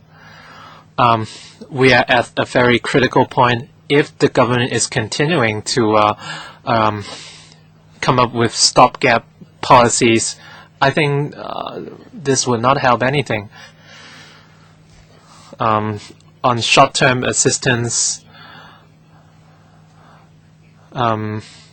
problems faced by new immigrants, a lot of them are just widowed, and they have a child. They face a lot of living problems, housing problems. Our office have received a lot of cases on this. I think the Secretary should look at the big policy for people with one-way permits. They might be abandoned by their husbands, and they are left with their kids, and they have to go back to the mainland from time to time because they are not permanent residents.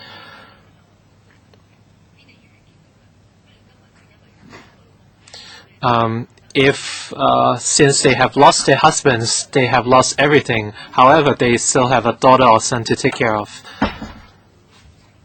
I think a lot of these people are very miserable. A lot of single-parent families and new arrivals families. We have conducted a lot of discussions on this, and I hope the Secretary can tackle these problems in a comprehensive manner and not just take a stopgap approach. I have two concrete examples. How can we help people with one-way permits, and how can we tackle the problem of short-term assistance? I hope the Secretary can get to the root of the problems. This is a very good question, and it involves support services from a lot of different departments, immigration policies, etc.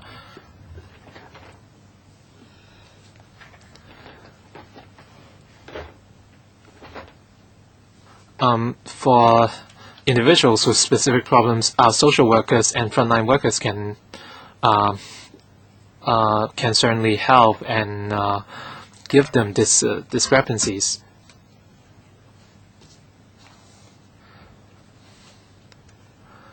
For other types of support services, for example, food aid, we can give them 8 weeks of food aid.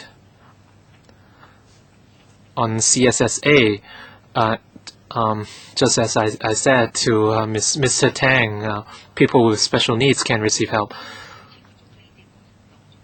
I know what you're talking about.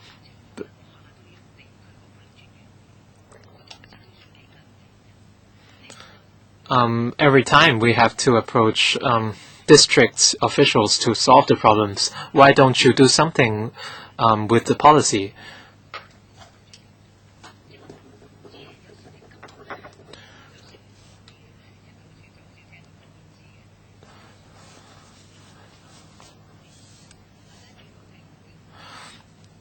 For the issue of one-way, two-way permits,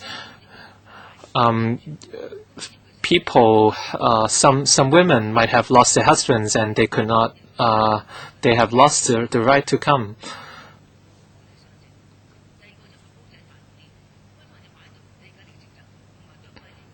And on short-term assistance, this is not covered in the existing policy.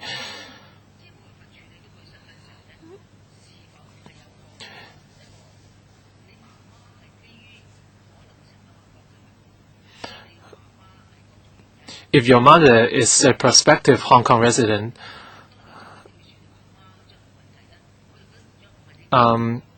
if somehow your husband is gone, you should still be able to receive assistance. I think this needs to be tackled from on the policy level. Our current policy has its constraints, as I mentioned already. Can you amend our policy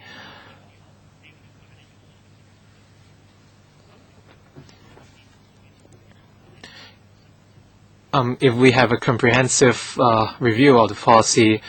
Well, in effect, this means it's a new policy, and we need to think about the sustainability of the policy. And on the two-way permits, how much flexibility can we give? We would further explore the possibility.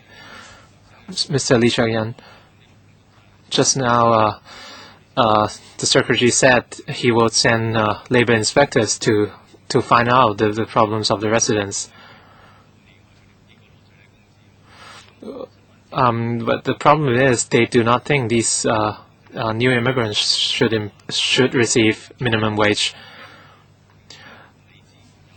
The Secretary talked about a comprehensive implementation of the neighborhood support scheme.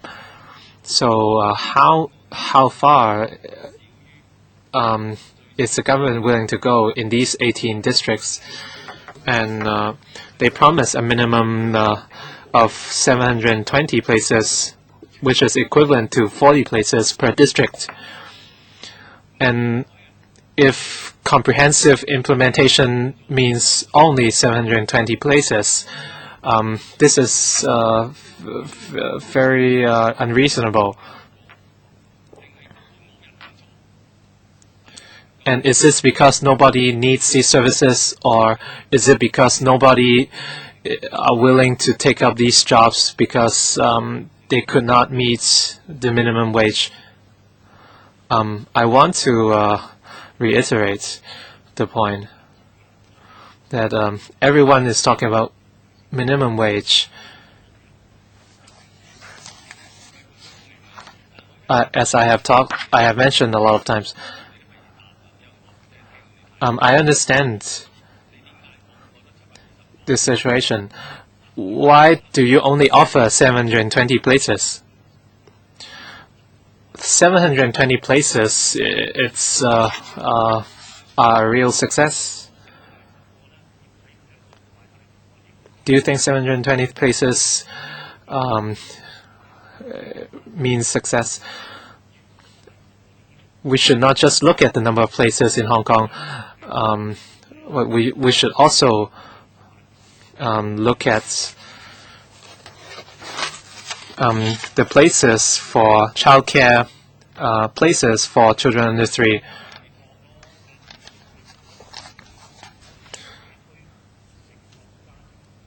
These 720 places are very significant in terms of providing community support to these families.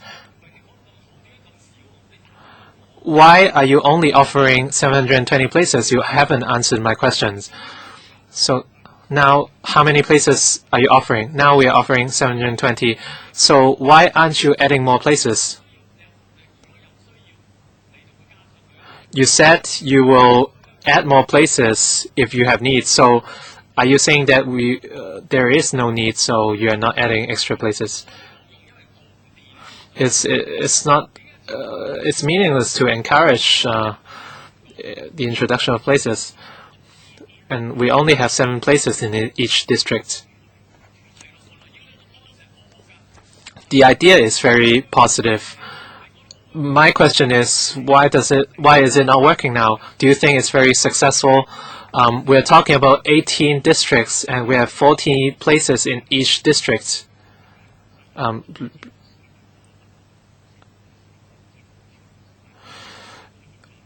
At the very beginning, we only implemented the scheme in a few districts, and we found it very successful. That's why we expanded it to all 18 districts. Recently, we have visited Tianshui and Shamshuipo, two very key areas. We saw which areas, we checked which areas, the areas which need to be improved.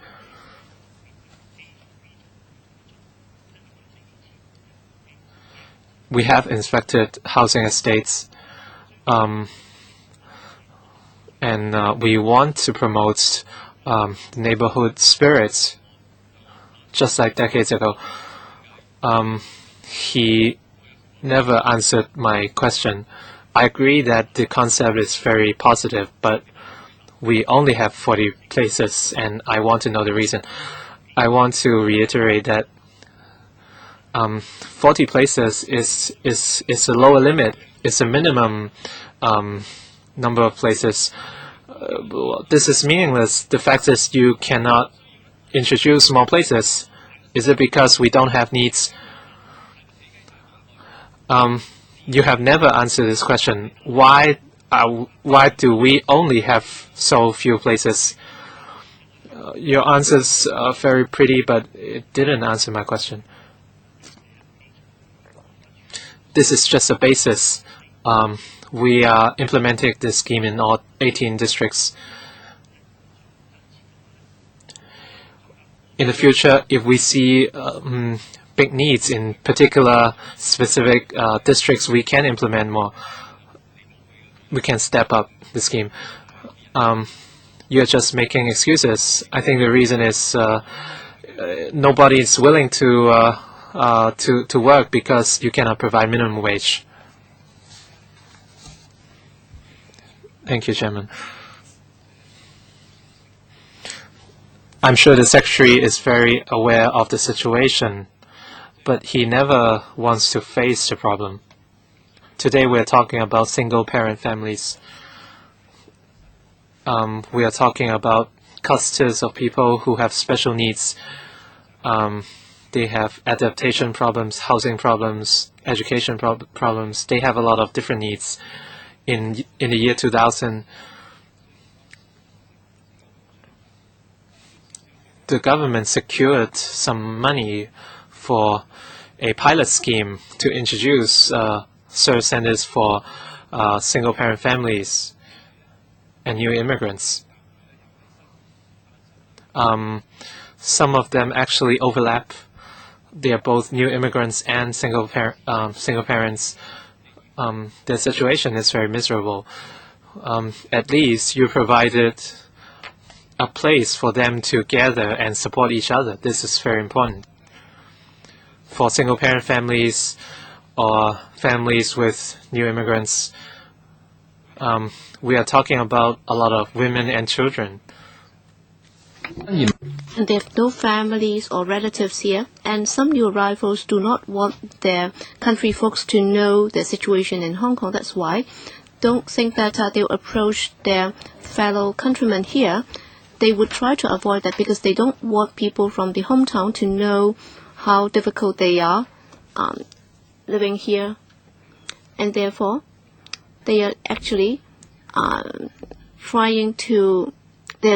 taking the family service centers as their second home. In 2003, you actually scrap all those, and today you're saying that the integrated family service centers can replace them. But then, according to what I heard, well, for people or social workers working in the integrated family service centers, they said that they simply would not be able to do the job.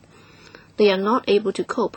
So would the administration do it before it's too late so that more resources can be deployed to them?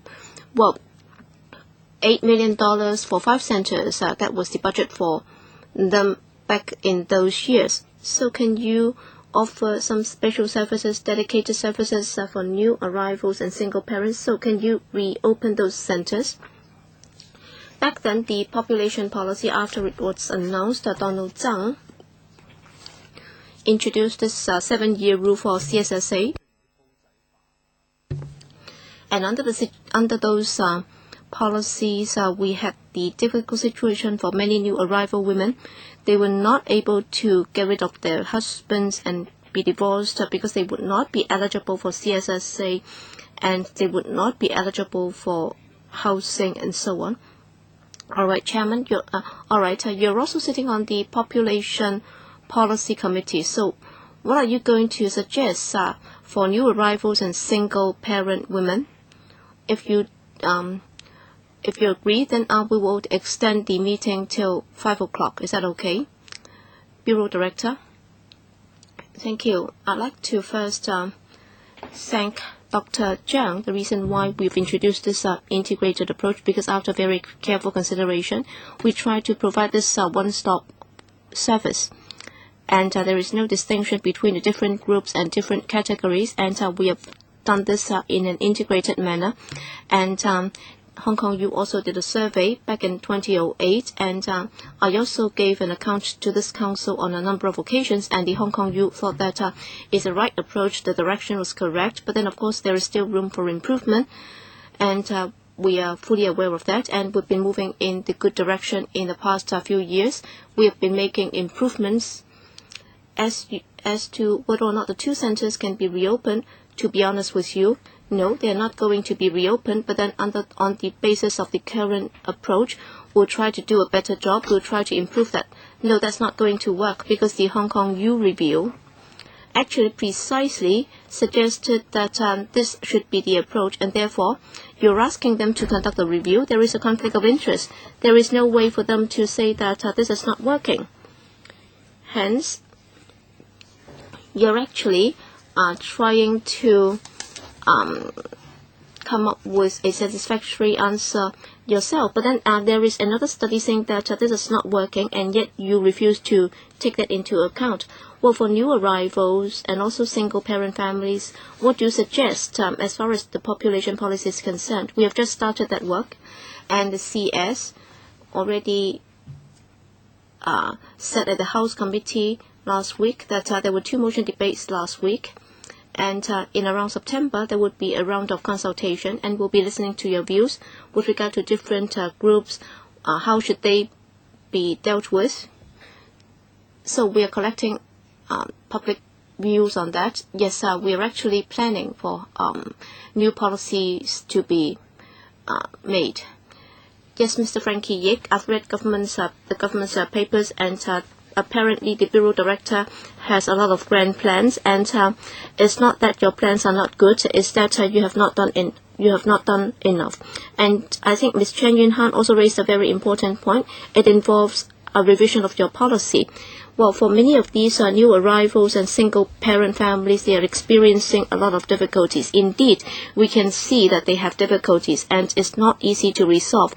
And of course, the Liberal Party is not in favor of dishing out welfare to everybody, but then for those in need, they should be helped.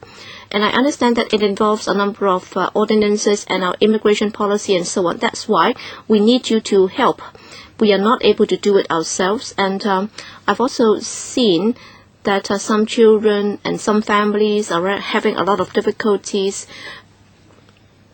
And given the fact that we are sitting on such a huge reserve, before the amendment of the policy, can a bit more be done in order to help these needy people? That's point number 1.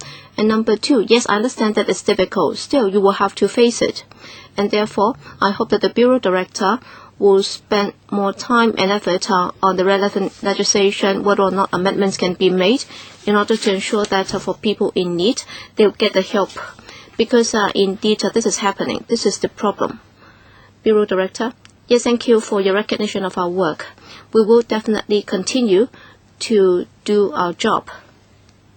You also said that under the existing policy, well, where there are a lot of policy constraints, we have been trying to be as flexible as we can. For example, the Director for Social Welfare has been exercising his discretionary power, and in many cases he has been more than happy to do that. And of course, we will have to be very careful in screening these cases, or else everybody will be eligible, and it will render the policy rather pointless. And of course, we have to act as the gatekeeper, but of course, we also have to have a human touch, and we will have to look at the merits of the case, how we can tailor certain services to them, so on and so forth.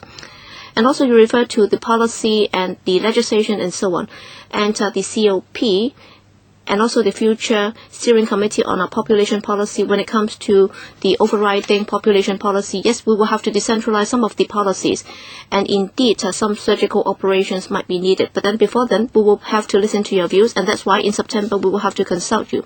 How are we going to release more manpower into the labor market, in particular women or women workers? And of course, we need to have childcare services before they can go back to the labor market. It's not something very simple. And sometimes we have to have a comprehensive strategy. How are we going to set that? And in September, we're going to consult you, and then we'll see what way or direction we should take. And it involves many areas. That's why the population policy would involve the labor force and also support for the families and so on. But then as far as poverty alleviation is concerned, we will have to look at the high-risk groups, and wherever we can help, we will try. But then we are grateful to your comments. Thank you. On poverty alleviation, well, I think it's the worst of both worlds by combining the two. We're talking about new arrivals and single parents. All right, there are three ways giving them money. Number 2, housing, and number 3, help them find jobs. So these are the 3 approaches that we can adopt, but then it's difficult for them because if they are single parents and if they are new arrivals, if they have to take care of children, even if you provide them with retraining, they cannot do it, and they can only take up 2 or 3 hours jobs every day. In particular, if they are new arrivals, they will have to work, and then all they can do is to work for 2 or 3 hours a day, and it's not possible for them to undergo comprehensive training in order to upgrade themselves. And for the other 2 factors, that's difficult too. Well, for money, they can only apply for CSSA if they do not meet the 7-year rule. Then they will not be eligible, and they can only live on their sons or their children's CSSA. And also for housing, even if you are not eligible, you will still be able to be in the queue first. You can still get into the queue. But then, according to my understanding, if your existing family composition does not meet the requirement, then you will not be assigned a number at all. So, correct me if I'm wrong. All right, because I've received several cases in the past 2 months saying that if you look at the composition of the family, if this 50% ratio is not met, then they will not be allowed to join the queue. Because in some cases, they might have been in the queue for 12 years. For example, I will have to wait till I've met the 50% rule, and then I can wait till I become a permanent resident, and then I can be assigned or allocated a flat. But then for new arrivals, if they are also single parent, the present policy is working in the opposite direction. Well, you say that these people should be helped, but then they're actually cornering these people. You're not giving them money, nor are you giving them a flat. Because if for CSSA and housing, actually some 25% of the households can be lifted out of poverty if they can get either housing and or CSSA. So my question for you is, just now you said that you will have to relax everything, but then if you're not able or if you're not prepared to relax your current practice, then how are you able to ensure that for single parent new arrivals, if they're in a worse off situation, all right, if they are not able to meet the 50% rule, i.e. if half of the members have not met the 7-year rule, then what is going to happen? There is a knock-on effect, because we do have the 7-year residence rule. That's the cornerstone of the system before they are eligible for any welfare support. So, but then we have been trying our best to be flexible. I'll defer to Mr. Lee, who will tell you more about the public rental housing waiting list. According to our understanding, for a 2P family applying for PRH, over half of the family members, if they have already met the 7-year rule, then they can apply for it already. But then the thing is, their eligibility will be frozen, and we will wait till they have met the 7-year rule before they will become eligible again. So it's not like what you said, that their eligibility will be they will be disqualified. No, that's not true. So for the 2 cases that I've received, so it's a problem with regard to their own cases. Yes, you can pass them on to us.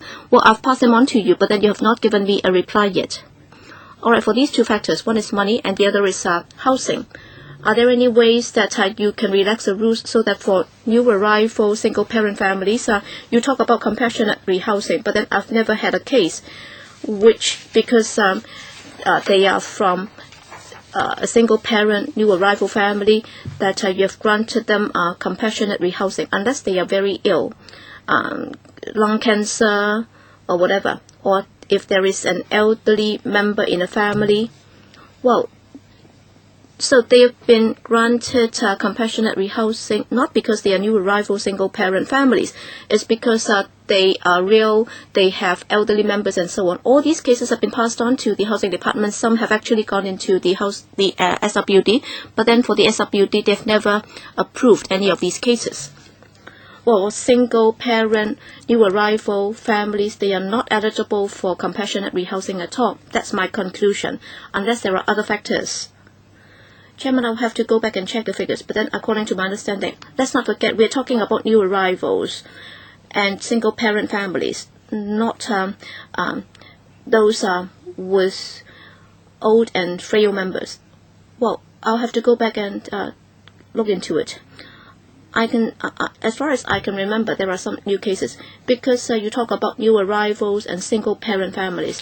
If they are purely new arrival single-parent families, can you look at your files? Have they ever been granted compassionate rehousing just because of these factors?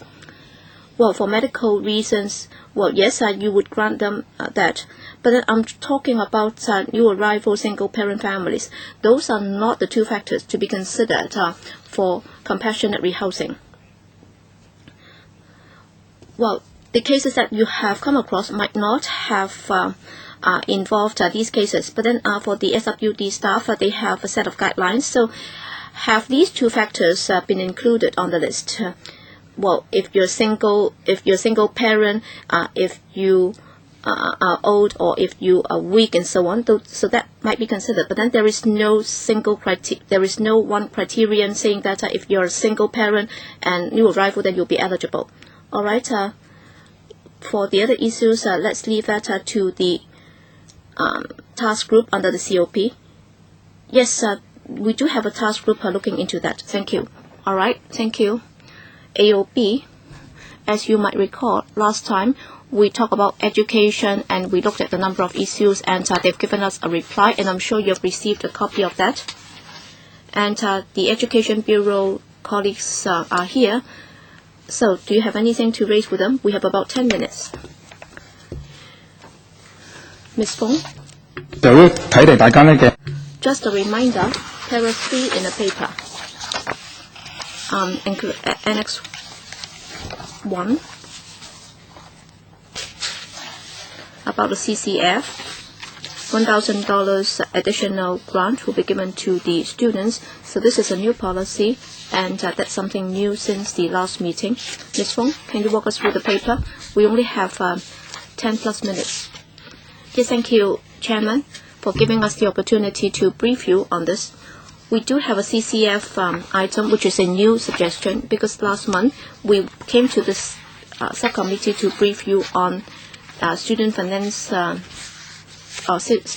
assistance measures, and we have also taken into account that some of these initiatives can be rolled out as soon as possible. That's why we are proposing two items under the CCF, and one is the fixed subsidy. Well, for secondary and primary school students, they are eligible for textbook allowance, and there are two parts to it. The first is about textbook allowance, and how do we set that? Well, every year, together with the Consumer Council, we will conduct a textbook survey with the schools, and we randomly collect the data from different schools. So for different grades, so the average budget for the textbooks on the book list provided by the schools, and the CCF grant will follow the advice from the Consumer Council survey. And other than the fact that they will have to buy these school textbooks, there are also other expenditure, for example, stationery and miscellaneous fees and so on. And therefore, on top of this, we have this additional $1,000 fixed allowance so that students will be able to procure such items. On this occasion, the CCF item is to expand this fixed grant. At present, it's $1,054 for the full grant or full allowance, and we have increased that by $1,000 so that in 2013-14, we're going to increase that to $2,014, and for students from different classes, the whole grant for primary school student $4,200+, and then for senior secondary school students is about $4,700 or $4,300. It depends, and we hope that the CCF can do it because we can roll that out as soon as possible, and we hope that in 2013-14 we'll be able to roll that out right away. And if the COP approves that, then some 340,000 people will benefit, and the budget for 2013-14 is about $300 million. Other than that, there is another thing that we will be asking the CCF to approve funding for. That is for needy students pursuing sub-degree or below programs. We hope that there can be more support because at present, the SFAA, since my attending the last meeting of the subcommittee, with regard to secondary and primary school students, there is this textbook allowance and also transport subsidy and so on. But then for students pursuing sub-degree or above programs or studies, including university students, we do have loans and grants available. But then for people pursuing sub-degree or below programs, for example, like the Chinese Culinary College and so on, well, the assistance to them under the present system is rather limited. And therefore, after the review, we hope that we can do something about it. We have two suggestions. First, we want to subsidize their learning costs for these students.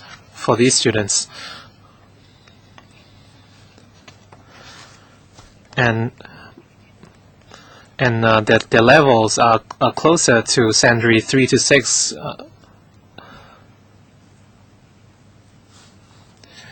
And we want to extend the scope of the learning expenses so that these students can also benefit. And second, we would consider subsidizing the school fees. For fully subsidized students, we would fully waive their school fees, or for other students, we would grant a partial waiver.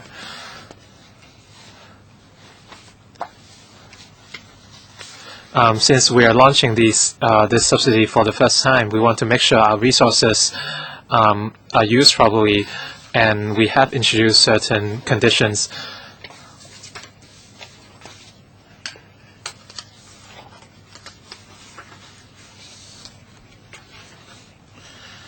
For private course providers, as long as they meet certain quality constraints, they could be covered by the subsidy scheme.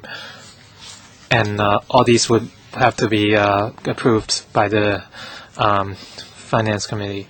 Any questions or comments from members? No questions?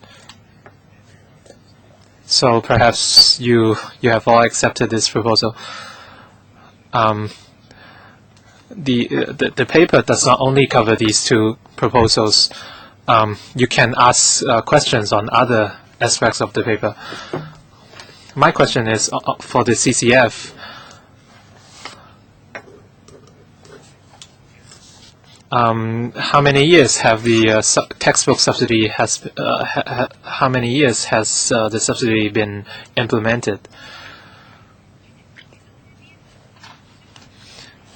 Chairman, the textbook subsidy scheme has been in place for many years, and it has helped a lot of students. Right now, the introduction of this new subsidy cannot be considered a new scheme.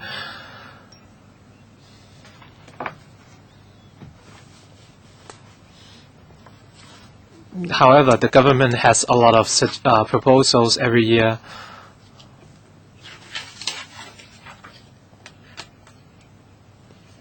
And we hope to make use of the flexibility of the community care fund. And in the coming September, we can start helping students. Any questions? Thank you, Ms. Fong.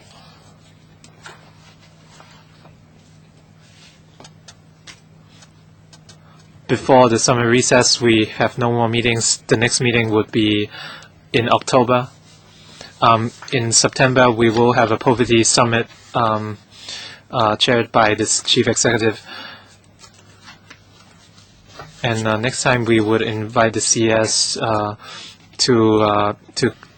attend the meeting next time and report to us on any updates from the summit.